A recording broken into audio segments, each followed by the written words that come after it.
Junior NTR టీడీపీలోకొస్తే జరిగేది ఇదే. కొడాలి నాని అయితే సంచలన వ్యాఖ్యలు చేస్తున్నారు.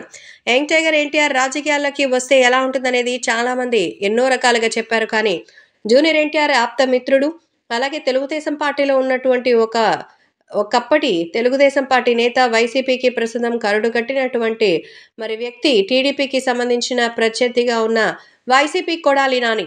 ఇప్పుడైతే ఓడిపోయారు. కనీసం ఎమ్మెల్యేగా కూడా గెలవలేదు. కానీ ఎన్టీఆర్ తెలుగుదేశం పార్టీలోకి వస్తే మంచిగా ఉంటుంది అనేటువంటి వ్యాఖ్యలపై ఆయన చెప్పారు. ఎన్టీఆర్ ఒక కార్యకర్త కాదు. ఎన్టీఆర్ తెలుగుదేశం పార్టీకి సంబంధించినటువంటి వారసుడు. ఖచ్చితంగా ఆ వారసుడికి ఏదైతే రావాలో అదే ఆయనకి రావాలి. అసలు నారావారి కుటుంబానికి అదేం పని? అసలు అక్కడ తెలుగుదేశం పార్టీతో వాళ్ళకి ఏ రకమైన అనుబంధం ఉంది?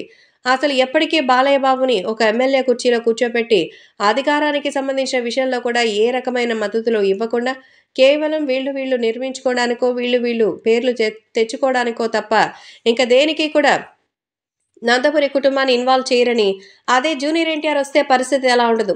ఎన్టీఆర్ ఎవరిని అంత ఈజీగా వదిలిపెట్టరు.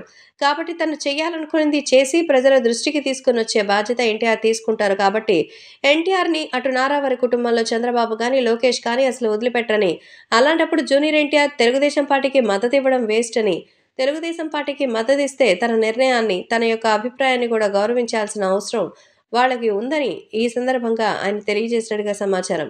రోజుకి చాలా చాలా భారీగా అయితే ఆ మొత్తంలో వస్తూ ఉంటాయి. ఈ నేపథ్యంలో వాటికి సంబంధించిన విషయాలపై పూర్తిగా అయితే వివరాలను సేకరించి వాళ్ళకి అందించి, ఆ తర్వాత ఏది ఏమైనా తెలుగుదేశం పార్టీకి సంబంధించిన విషయంలో మాత్రం కీలకమైన వ్యక్తిగా ఉండాలని, కేవలం కార్యకర్తగా ప్రచారంలోకి మాత్రమే ఉండిపోతే తెలుగుదేశం పార్టీలోకి ఎన్టీఆర్ రావాల్సిన అవసరం లేదు. కానీ సీఎం అభ్యర్థిగా తెలుగుదేశం పార్టీలో కూర్చుంటే నేను సైతం ఆయన వెంటే ఉంటాను అంటున్నారు మన నారా చంద్రబాబు నాయుడు.